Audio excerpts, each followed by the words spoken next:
To today's special segment. I'd like to pronounce my custom build Land Cruiser. I think it's a 90 or an 80 series. I think it's a 90 series.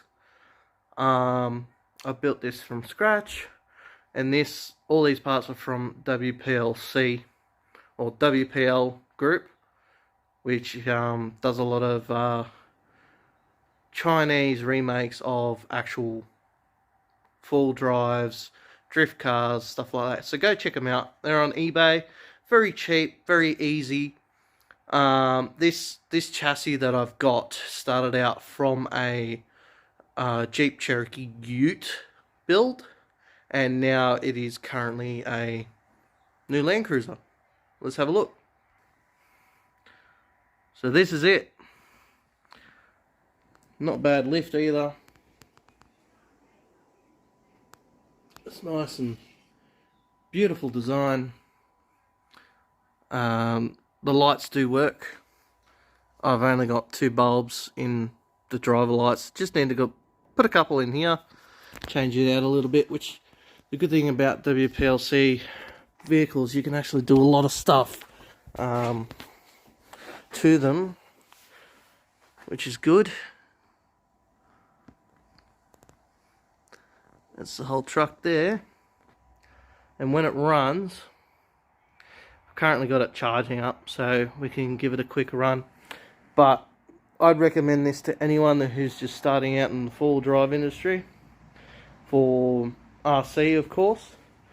The actual Toyota Hilux 2.7 litre, which goes pretty good off the beaten track, but this car's pretty good. It almost gets over anything. Like, you push it through something, it'll go. Like, I've done it through long grass, up rocks, through bushes, it just goes. For something so cheap and so good, it's just amazing at what it can do.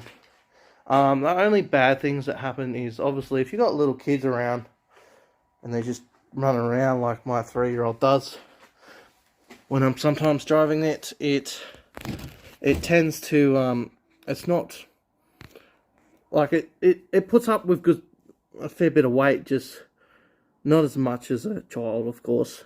So you could strap small bags up on the top of the actual frame here with no issues, no problem. You can actually tow trailers too. You can put tow hitches on.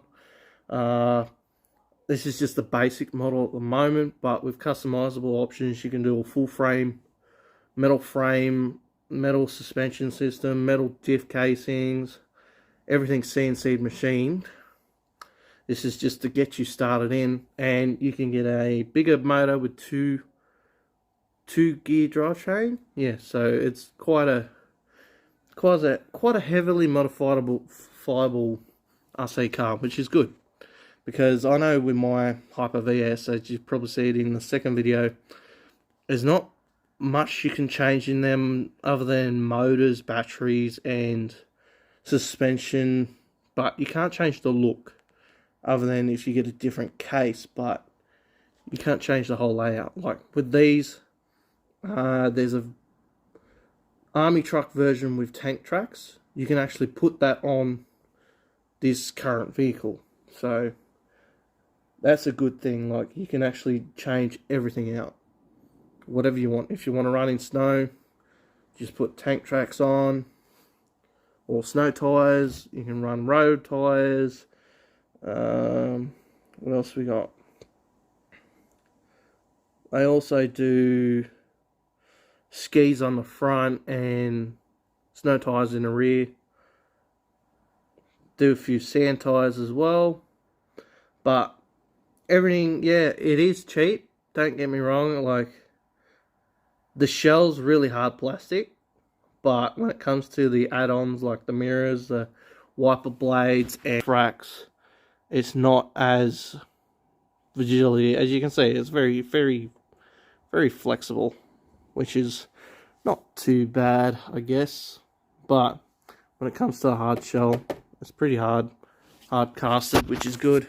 And the good thing I like about this one, your batteries in the engine bay, where with the Cherokee, in the tray at the back, you had a little toolbox that you flip up and put the battery in there. What I'll do in a second, as I cut away the video, I'll actually put the old shell right next to the truck, and I'll show you the differences in them.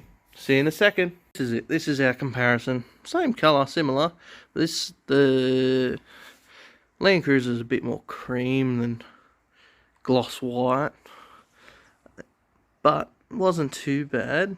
The only reason why I changed it is because I prefer Australian four-wheel drives over American four-wheel drives. But it kind of looked like an older Hilux at the same time.